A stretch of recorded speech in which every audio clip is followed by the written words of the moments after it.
Hello guys, welcome to a brand new video on daily tutorials. In today's video, I'm going to teach you some easy steps on how you can log in to the Suncorp bank. Before we start the video, don't forget to like, share and subscribe to the channel for more such useful tutorials. Without further ado, let's move on to the video. First of all, make sure that you're connected to the internet. Once you've made sure that you're connected to the internet, open up a web browser. Now, once the web browser is open up on your screen, type in www.suncorp.com.au and hit enter. After the home page of the Suncorp bank opens up on your screen, on the right hand side of your screen you'll see a login button.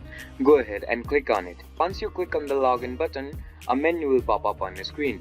On this menu, click on the internet banking option. After you click on the internet banking option, you'll be further guided to another page. In this page, you'll have to fill in some credentials. You'll have to fill in your customer ID here, your password here, your token code here, and then click on login. After you click on the login button, and if you have filled in these credentials correctly, you'll be automatically logged in to the Suncorp bank. I hope this video helped you to log into the Suncorp bank. Don't forget to like, share and subscribe to the channel for more such useful tutorials. Thank you for watching.